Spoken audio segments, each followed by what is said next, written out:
Hey everyone, this is Trish Kane, the CEO and founder of Healerverse, and I'm here with my amazing friend, Dr. Timothy Teel, and we actually met at the 10X conference. When was that? Like a month ago?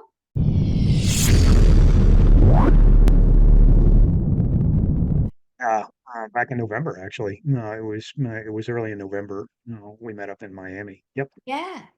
Yeah, and I like spoke on stage, and then this amazing human came up to me and said, "Were you the one that said about the censorship and shadow banning on the spiritual community?" And I was like nervous because that's not one of those things Like, I always well, want to talk about in public.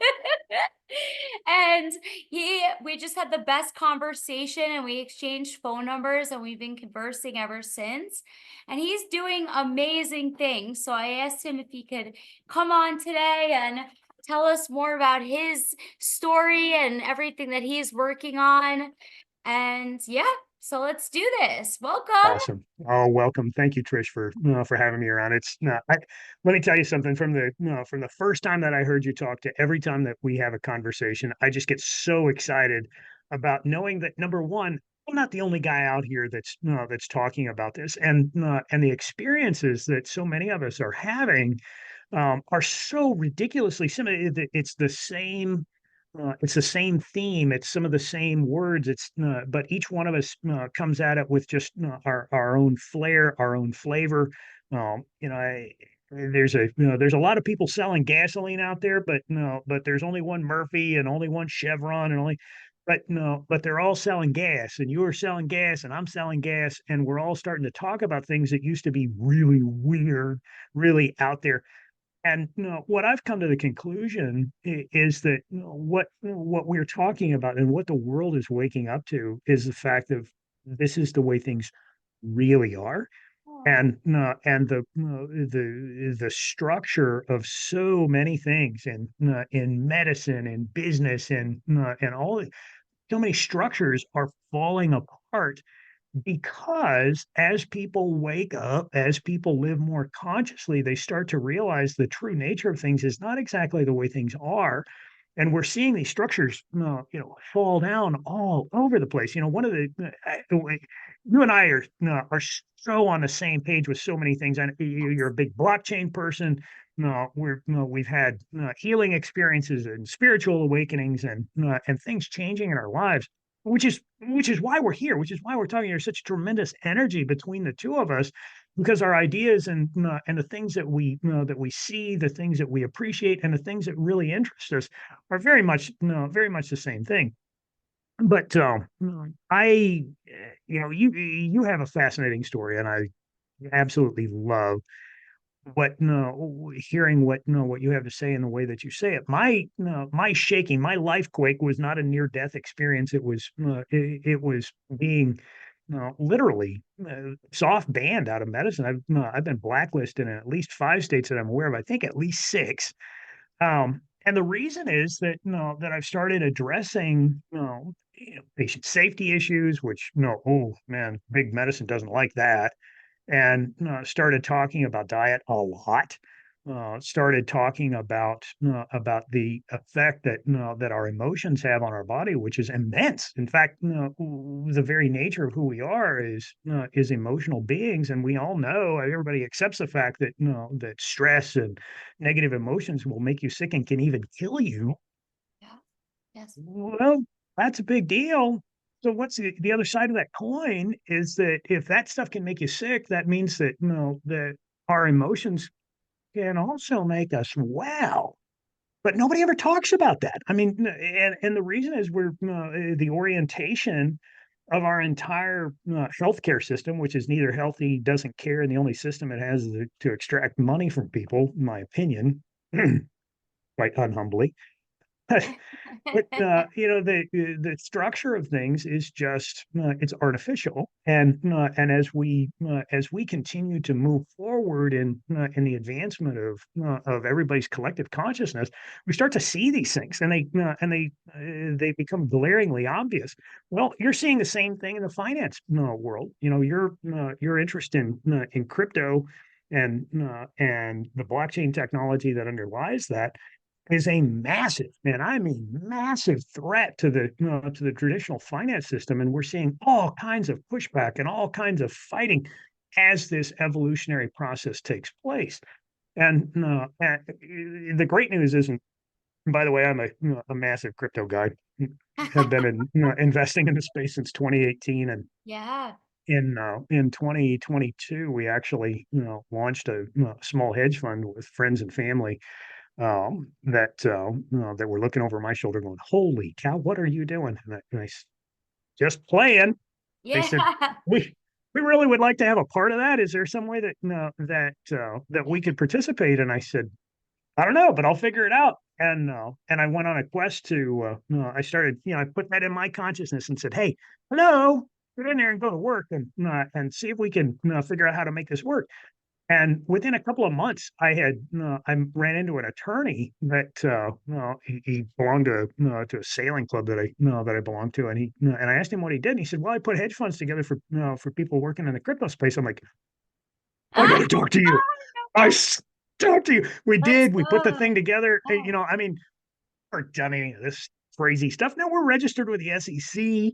wow. We're a 503D. So I don't even remember all the all the. But went on just introduce something into my life, set my intention, set my consciousness on a quest to find it, and holy cow, here it comes. Yes. Oh, this is Manifestation. crazy. Yeah. This is crazy. But no, but it didn't happen without no without doing something. Okay. It didn't just fall There's- into my lap. I actually had to get out and do something, but it was not nearly as hard as you'd think it was. And so that was fascinating, but no, but even more fascinating. And the reason here's I'm feel free to break in and ask a question because otherwise you're just going to turn me loose and I'm going to have diarrhea of the mouth for like days.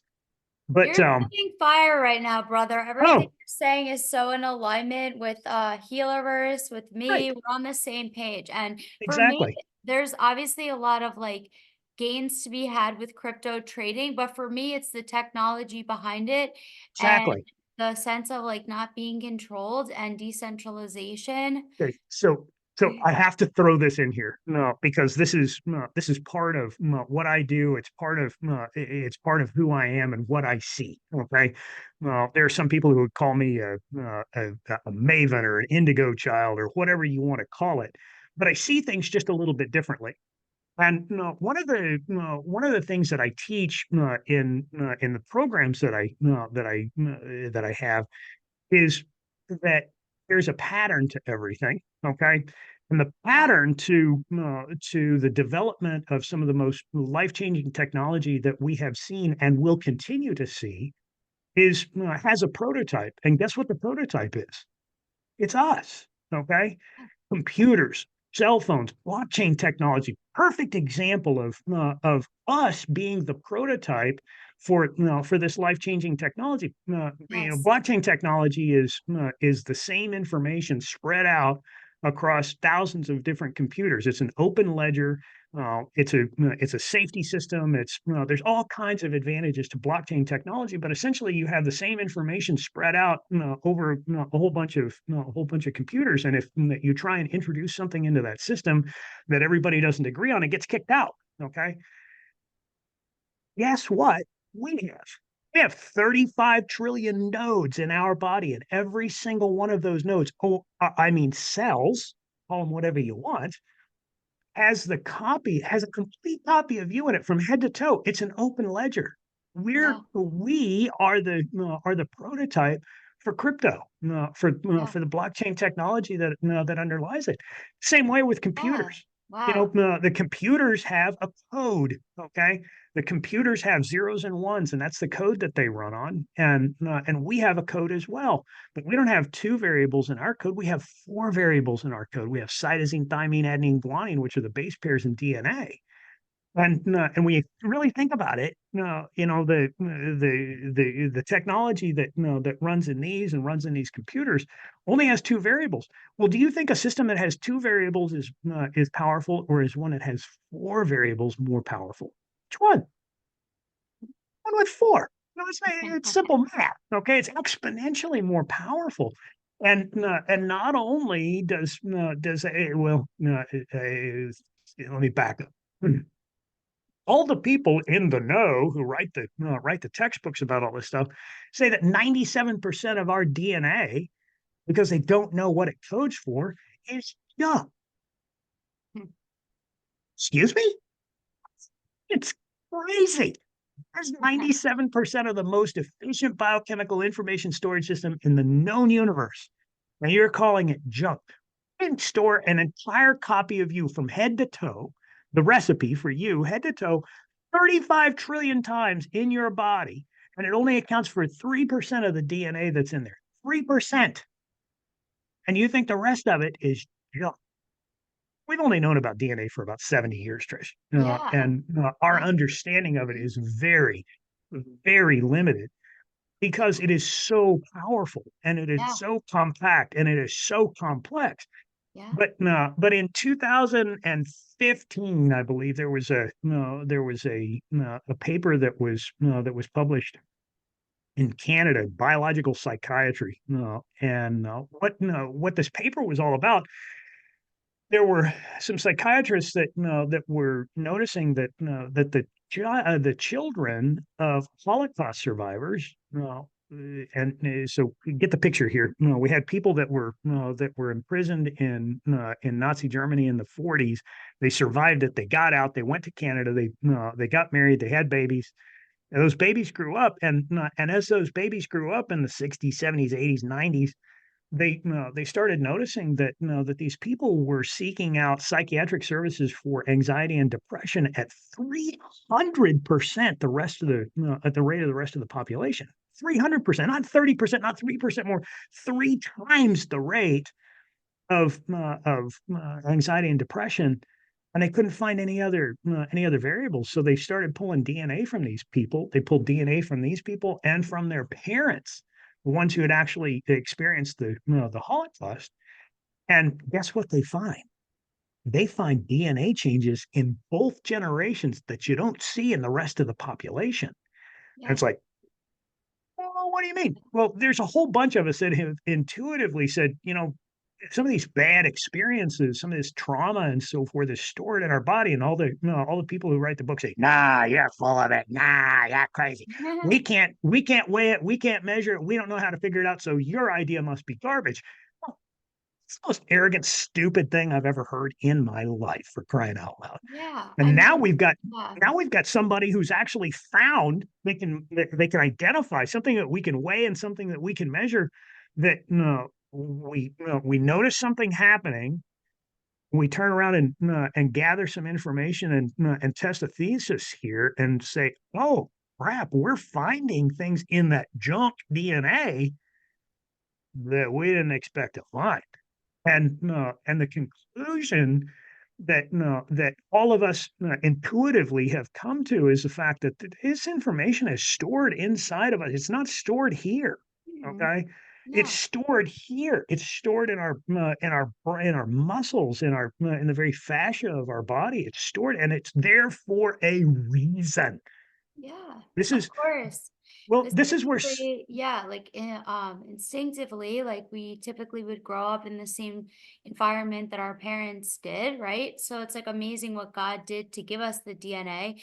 So you want to have these like defense mechanisms that were developed like as it's passed down through DNA. Like there could be a lot of pros to that. But what's really cool about that too is that you can rewrite your DNA. And I think that's what exactly. we've all been doing is Listen, rewriting our DNA. I know for me, like there's certain things that circulate in my genetics, like alcoholism and addiction, mostly alcoholism, because addiction is more common these days than it used to be alcohol, you know? And like a lot of us are rewriting things like that or traumas. And it depends what specialist you speak to. They'll all have like different suggestions of how many generations back our DNA comes down through us. The minimum I've ever heard is 9. I've heard 11, 20. Like I've heard so many different numbers. So like I don't know if we know like the facts about how many like, you know, generations, it comes down through the lineage. But like we know, it's like not just looks. Of course, like our DNA determines like our genetic looks, and we look like our parents usually. But also like just different behaviors. Like even if you never met your parents, behavior, Exactly. yeah. Okay. Let's shed a little light on this, Yeah. and the problem that we have, in crypto, we have this saying that says, "If in doubt, back out." Okay, look at the chart, look at the price chart, and just keep backing up, back up, and back up, and back up, and eventually you start to see the pattern. Okay, Yeah. well, here's the problem that we have as human beings. We look around and we think that all we see is all there is, and all that we know about is all that there is. Well, back up and keep backing up until you can see the last century, not only the last 2 or 3 centuries, not only the last millennia, but let's back up to the known written history of humankind, which goes back about 20,000 years. Okay, let's look at that. Now let's back up another 100,000 years and start looking around and say, before we had written language, we've got evidence, great evidence that that people have been walking this planet for not 20,000, not 50,000, not 100,000, not 300,000 years, but even longer than that. Back up even further, all right, and you'll get a different perspective. I mean, I read an article the other day that no, I think it was written in 21, something like that.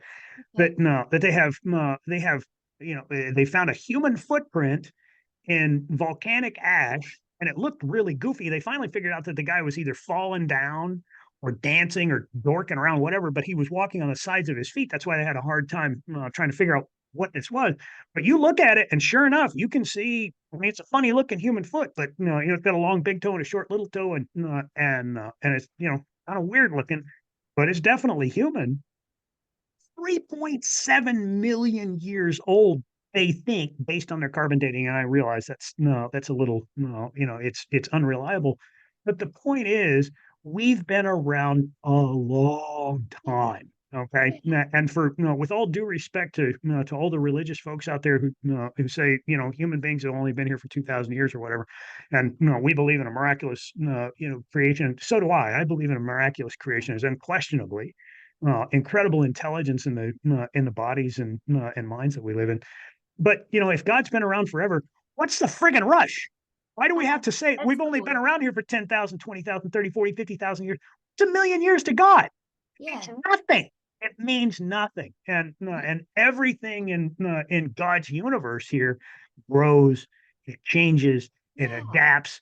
And Yeah. we're growing and changing and adapting, and I just don't really have any problem with saying, yeah, people have been around in one form or another for a long friggin' time. I mean, not Yeah. hundreds, not thousands, but millions of years, unquestionably, in my mind, my not so humble opinion. We've been around for a very long time. Well, the vast majority of that time was not spent with, a Kroger on every corner and tennis shoes. These people lived short, violent, brutish lives and they didn't always, they didn't always live long enough to communicate with their children in a verbal language. Okay.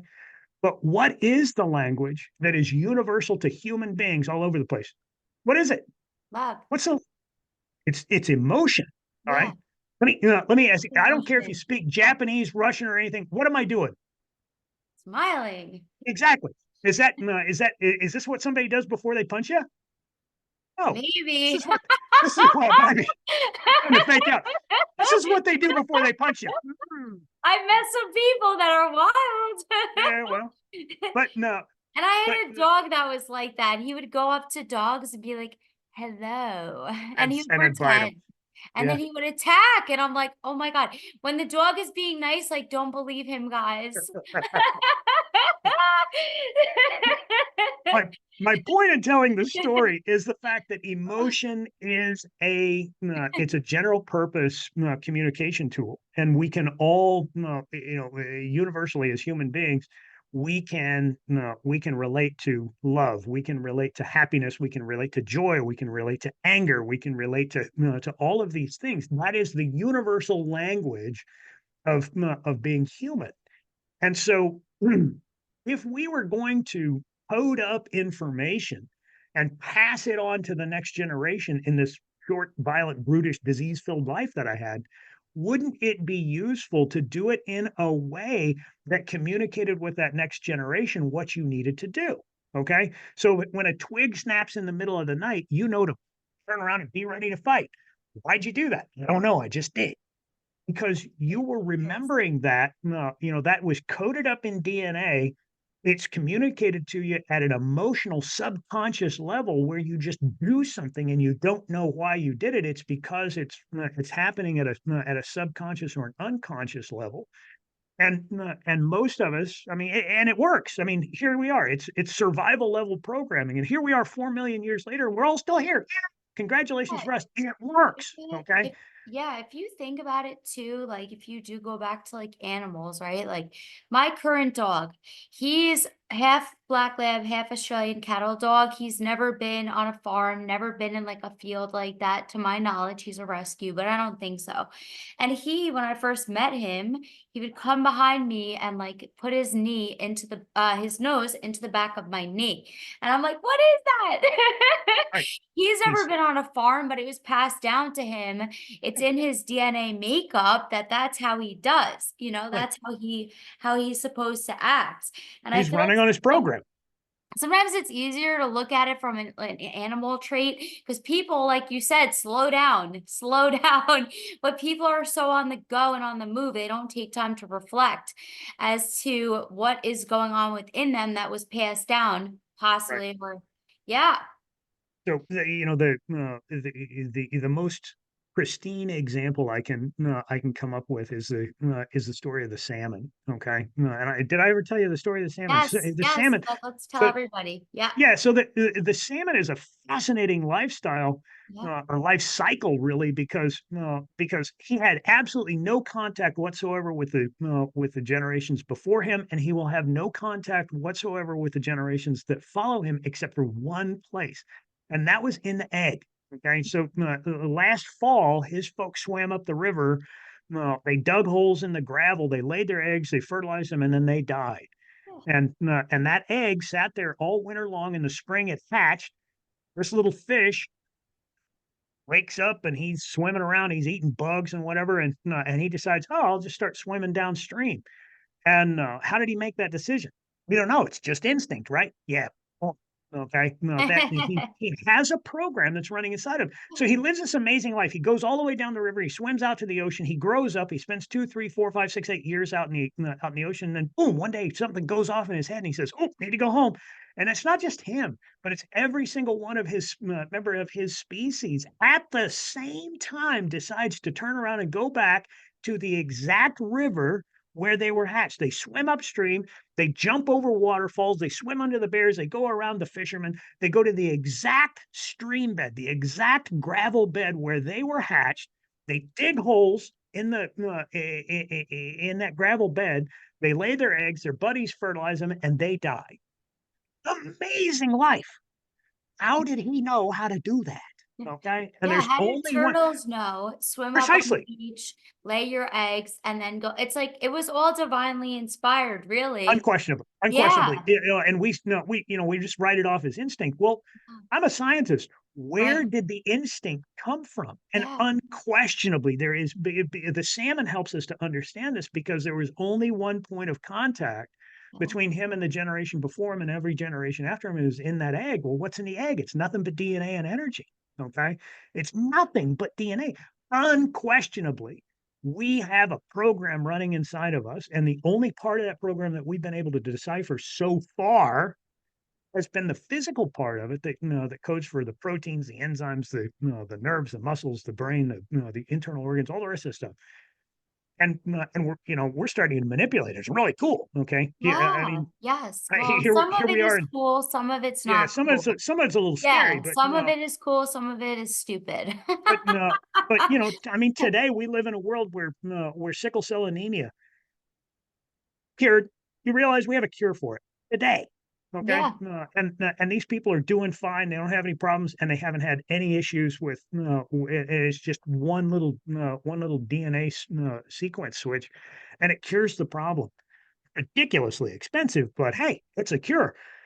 The most common form of genetically encoded blindness. No, I can't remember the name of it right now, but completely cured. I mean, we can cure friggin' blindness in people for Yeah, I was a I genetic was able problem. to cure my own blindness with doing a theta meditation and upgrading my Yeah, DNA yeah. through Now, like now you're getting into connecting. the interesting stuff. Okay, Yeah, like I was because actually, cause like, this I didn't move back and forth, like this whole side of my face was droopy. And but I didn't have peripheral vision in my left eye. I didn't have any vision that came back online by itself, um, like slowly. But like I did this theta healing class and it upgraded my DNA in 2021. And right, since then, I don't need glasses. Like, I can actually see. I have perfect vision. And right. imagine going to the ophthalmologist and, getting a perfect eyesight check after you were in a 9-day coma, had two Hey, strokes, that and isn't you're having possible. birth. Exactly. I've had so many doctors tell me, like, you're impossible. And Yeah, that's like, yeah, I mean, I know that. If anyone's yeah. going No. to do it, it's going to be me. But But no, but Trish, what's really awesome is the fact that your story is becoming less and less uncommon today, which is yeah. really fantastic. And the reason, Yeah. the story that that really caused a pivot in my life and has given me Yes. something to not just sit back and say that's a really cool story, but this is life changing information. It was an old man that came to see me in 2020. His name was Joe, and Joe had some problems that very common issues. Just so you know, I was working as an ear, nose, and throat physician. I was a board certified ENT, and I half the patients that came to see me always had the same problem. They had a cough that wouldn't go away. They felt like it had something stuck in their throat. Sometimes they had hoarseness issues. This guy had a hoarseness problem, and I put a camera down his throat, and both of us were looking at the TV screen, and it was very obvious that that there was a problem down here. And he says, "Uh oh." That's not good. And I'm like, I see a lot of this stuff, and that's no, that's not something that I would worry about. But on your paperwork, you wrote down that you had a history of cancer, and anybody who had a history of cancer and has something like that is begging for a biopsy, right? And I said, you didn't tell me what kind of cancer you had. He said, no. He said, well, it was a long time ago. And he said, no. He said, we really haven't had any issues with it. I said, well, what kind of cancers do you have? He said, esophageal cancer. I'm like, whoa. I said, when was this? He said, which time? And I said, excuse me? He said, yeah, they cut it out of me and it came right back. I said, well, esophageal cancer has a bad tendency to do that. I said, it's a bad player. But I said, you still haven't answered my question. When was this? And he said, 35 years ago. And I said, come again, Chief? He said, yeah. He said, it's 35 years ago. I said, well, with all due respect, you realize that for the last 30 years, statistically, you've been dead. He said, yeah, I know. And he just smiled at me. And I you did something, didn't you? And he said, yeah, I did. And he just smiled at me again. And I said, "Phew." He said, you're the only doc in 35 years that ever asked me that question. I said, you got to be kidding me. He said, nah, everybody else just took credit for curing my cancer. And I said, well, that's what we do. But with all due respect, and any of these people paying any attention at all to the statistics or the pattern of behavior or any of the rest of the stuff. I said esophageal cancer universally whacks everybody. Okay, and it's just a matter of time. Sometimes people get 6 months, sometimes they get a couple of years, sometimes they get 4 or 5 years. But I said statistically, 5 years, everybody's dead. And here you are, 35 years later. You did something. I want to know what you did. And he said, well, he said I made a decision. I said, what was the decision? He said, I decided not to fight. And I said, why would you do that? Everybody fights cancer. And he said, well, I didn't. He said, you want to know why? And I said, sure. He said, close your eyes. I said, you gonna do something weird to me? He said, no, just close your eyes. Just do this little exercise for me. I said, okay. I closed my eyes and he said, now listen. He said, imagine yourself sitting in a room by yourself. Like, okay. He said, and a dude walks into the room. He opens the door. He closes it behind him. He turns around, and at that moment, you realize that you're going to have a fight with this guy. I'm like, crap. He said, now just tell me one question. He said, did the guy get bigger or did he get smaller? And I said, it got bigger. He said, that's right. He said, I didn't want my cancer to get bigger, so I wasn't going to fight. I'm like, well, there's an interesting move. I said, is that all you did? He said, no. I said, what else did you do? He said, I made another decision. The second time that they cut it out of me and it came right back, he said, no, I decided to simply just accept the fact that no, this is probably going to get me. He said, it's going to turn my wife into a widow, my kids into orphans, and take me away from the work that I love. And he said, no. He said, I simply accepted the fact that that was probably what was going to happen. And he said, there's a tremendous amount of peace that no, that came along with no, with that. And I Mm. said, that's all you did? You just decided not to fight and accepted the fact that it was going to get you? This is sounding a little fatalistic here, Chief. He said, no, that's not all I did. So what else did you do? And so, well, he said, I don't tell a lot of people about it because I didn't want them to think I was weird. And I said, what do you care if people think you're weird, for crying out loud? He said, well, sir, he said, I spent my entire career being pastor. And he said, what people think matters. Fair enough. What'd you do? He said, well, no, I sat down in a chair 2, 3, 4, 5 times a day whenever I had a chance or whenever I thought about it. And he said, I closed my eyes and I imagined sending that cancer love.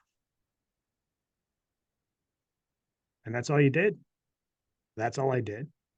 And for 35 years, that old man held that diagnosis in his hands.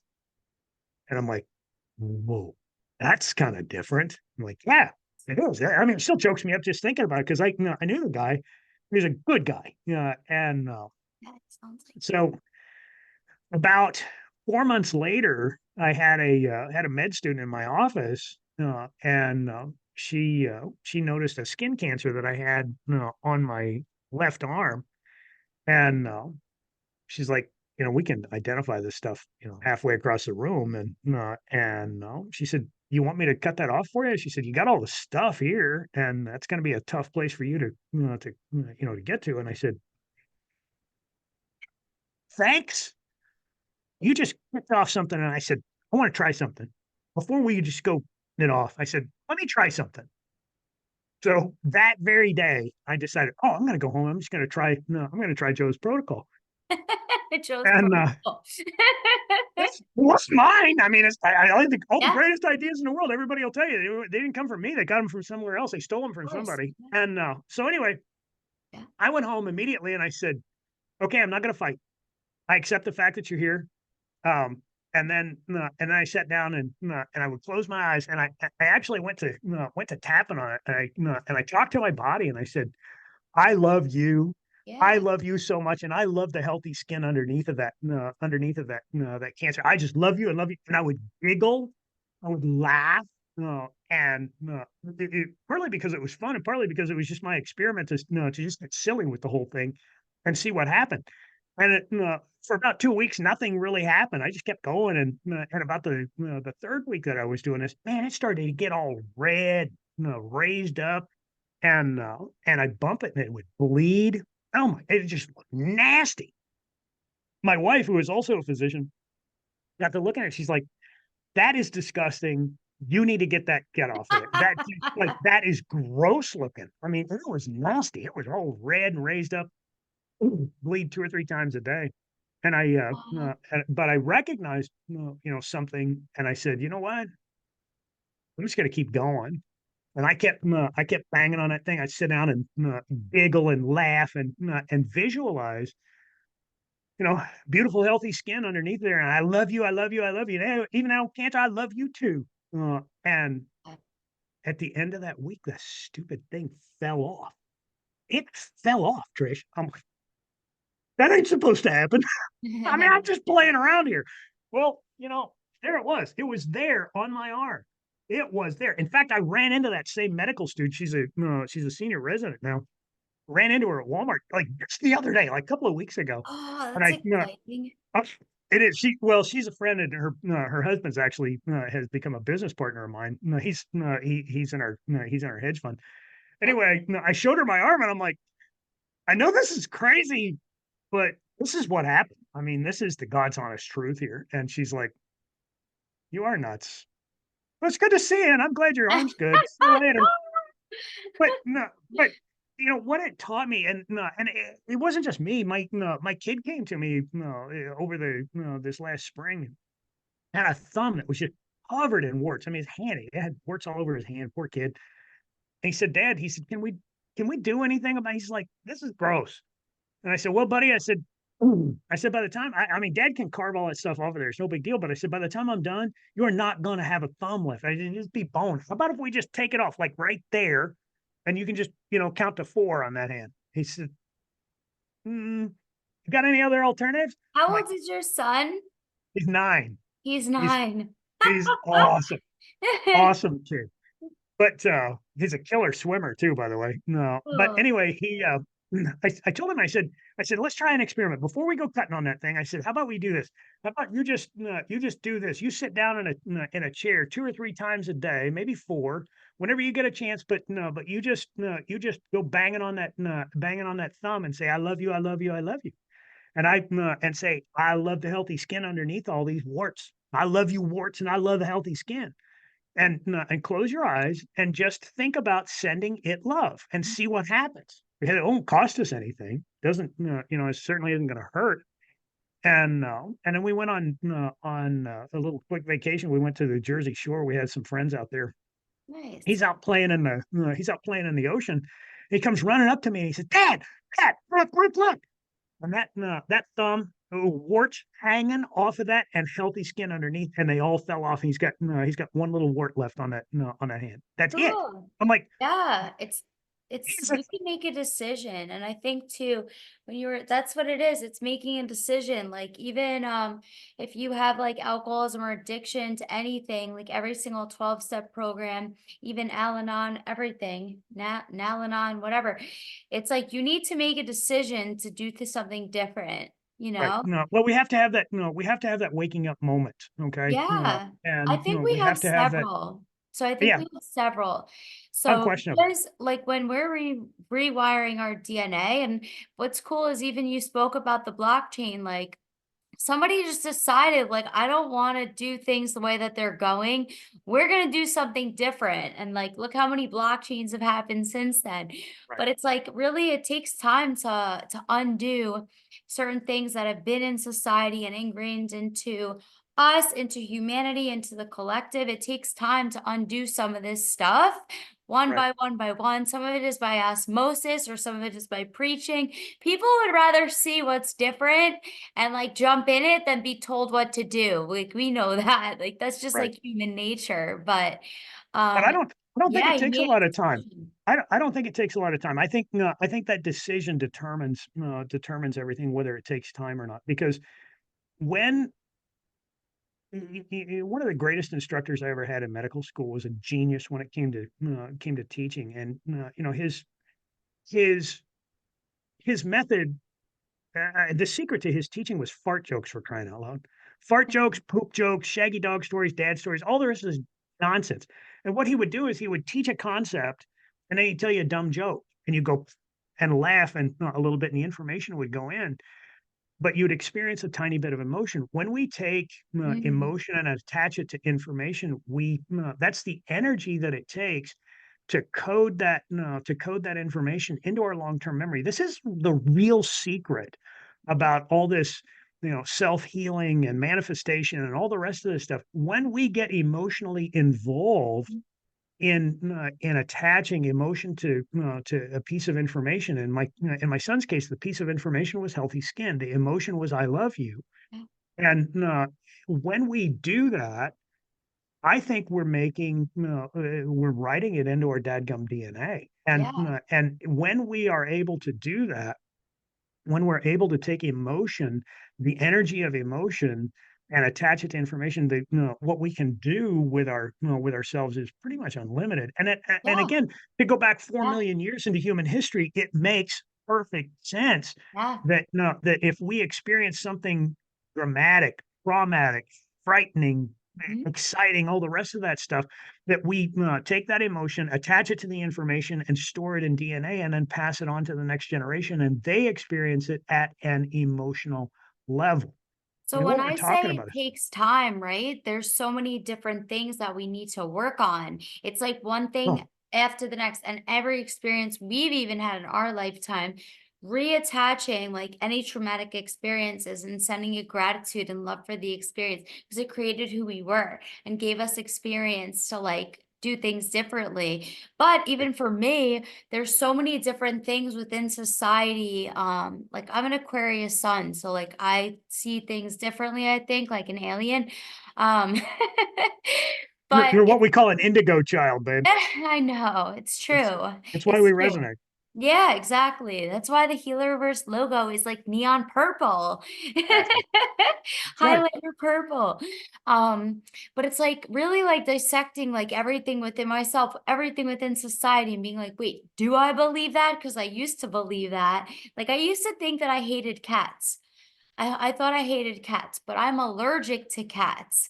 So I had to rewrite within my DNA almost from like saying it for so long, replacing it with love for cats and being like, I'm just actually allergic to you to be able to like change myself. And that's just one example Right. of But what it rewriting. means is that we have, 2 belief systems. We have a conscious belief system, and Mm, we have yeah, unconscious belief yeah, systems, and those unconscious belief systems, get communicated to us. They come out through our programming in an emotional level. I mean, if you've ever been around somebody, yes. Oh, yeah. alcoholism, if you've been around someone, a woman who has Yeah. been physically abused, she's in a physically abusive relationship. She Yeah. doesn't like it. She gets out. What's the next relationship gonna look like? Same thing, unless she Same thing, and changes. she Yeah. It's exactly, not, and she if goes it's through like, that, and she gets out of that one, and she goes to the next one, she goes through these cycles over and over and over and over again until what has to happen in order for her to change? She has to wake up in the hospital, yeah, somebody has to beat her children, some emotional earthquake has to happen in her life, and then she makes that decision, and then she rewrites the program consciously to say, "I gotta make some different choices here." yeah, Yeah, it's the same theme that gets played out in yeah, everybody's life, and that's why, yeah, these life quakes, these earth-shaking, situations, we really have to embrace them. You really have to embrace the wise embrace all of that stuff and say, "Thanks, thanks. Now what's the lesson here?" As unpleasant as it is, say, "What's the lesson here?" yeah. And the lesson that I had in my life was being kicked out of medicine, being soft banned from medicine. Hey guys, I still got $500,000 worth of student loans and the rest of my life to live here, and you just you're taking away my ability to eat for crying out loud. And Aw, that's pretty upsetting. It still does. It still ticks me off that that these guys would do such a thing. But it's real. And if you don't I essentially came to the conclusion that that medicine really requires a belief system. Well, if a system requires you to believe something in order to actually participate, it's called a cult, for God's sakes. mm, And what a lot of people are really experiencing, especially in medicine, because like half or three quarters of the doctors out there are trying to get out of medicine right now. They hate it. They hate what it's yes. become. Oh, yeah, I have a lot of friends. Yeah, Exactly, and this is why. It's and yeah, because it's really a cult system that that says you have to do what you're told, and you well, have to believe the way we the way that makes us money. Otherwise, you get yeah. kicked out of the system. Yeah, And because who funds that is like big pharma and they fund the med schools. And and then who like, you know what I mean? Who's and not only teaching? and Yeah. not only that, but But I 50 love years ago, medicine too. Like, there's so many, like I wouldn't be here if it wasn't for westernized right, medicine. I would right, actually be dead. right. But but even like there's a lot of people, it's like there's a combo, there's a combo. Yeah. Exactly. Some of the things that we do really, really, really, really well Yeah. in medicine is taking care of trauma patients, of which we're Yes. one. And the only reason we're Yeah. really, really, really good at taking care of trauma patients is because we've been really, really, really good at waging war on one another for the last 100 years. Yeah. If something decent that has come out of all those wars is learning how to take care of war victims. Yeah, it's true. it's the unfortunate side effect of something horribly ugly. Yeah, But look what so those Holocaust survivors gave us. Look at the gift that their emotional trauma has given back to us. Now we understand. Holy crap, you guys! These horrible things that happen to people. Now you're opening the book on understanding the true nature of who we are. Our DNA is not just structural; it is yeah, functional information. It's an operating system that tells us how to live our lives, and it can absolutely be rewritten in the way yes, that you want to, but you have to do it in the when you go to program a computer. There's operating mode, and there's what they call kernel mode. That's how you program the computer. Well, you and I have been programmed before the age of 7 years old. I mean, that's normal human development. But our brain was operating at a different wavelength, at a different speed.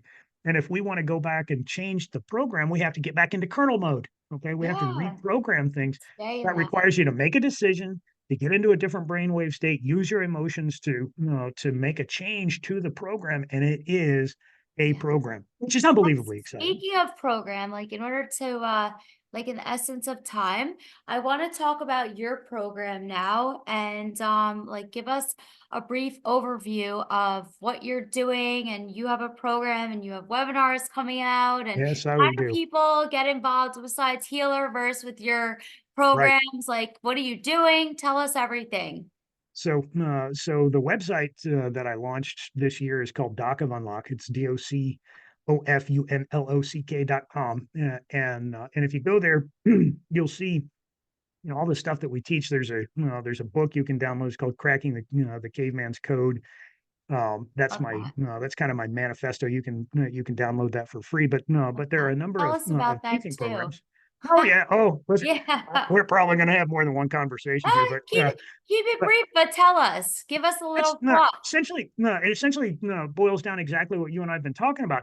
If we step back and really understand the true nature of who we are and step back 4 million years and see that whole human history, you realize that the modern age is just the very razor's edge of human history, and that this world that we're living in was designed on purpose, with a purpose, for the well-being of the humans that inhabit it. Yeah. And when you understand Yes. the food that's available to us at different times of the year changes. Mm, The emotions that we experience change us. How did we survive for so long? Well, we survived for so long because we're storing information in DNA and passing it to the next generation. We survived so long because we're mammals, just like 5,500 other mammal species out there. We produce milk. It's a wonderful way to feed babies. But of those 5,500 mammal species out there, there's only one that continues to drink milk beyond infancy, and that's us. And it makes us sick as the dickens. Okay. thank you. Yeah. Well, and no, and honestly, if Yeah. you again, you look back in history, we've only been milking cows and saving that and eating it for the last 400 years. Do you realize that that's just like this tiniest little sliver in the entire history of mankind, and it makes us Yeah. unbelievably sick. I know this Yeah. because in my practice, we took that out of many of my patients' diets. Holy cow! Yeah. The disease that we solved just taking one thing out of these people's diet was amazing. And we also tell a story Yeah. about Joe in there, and that's no, it's a fantastic read. But no, but with the first product that we're launching, and we're doing it on February 1st. We're doing our first webinar. It's called the Cancer Survivor Protocol, and we'll do a 45 minute talk about what the protocol is and what it does. But essentially, we're teaching people what Joe did and how to live their lives. And it's not just how to cure cancer with your head. There's no guarantee that we can do that, but I'll guarantee that no, that we can do two things for you, and that is introduce a significant amount of joy into your life and Oh, unbelievable levels of empowerment. And it's all about learning to shift our emotions from negative fear based survival level programming to consciously living and learning how to use positive emotions and how to tactically make that shift from using negative emotions, the fear, the anxiety, the disempowerment, all the rest of those things that come along with with a cancer diagnosis, which is unbelievably a Yeah. life-shaking event, right? Yes. I love Okay. that, brother. I And love instead that. of Yep. well, Yeah.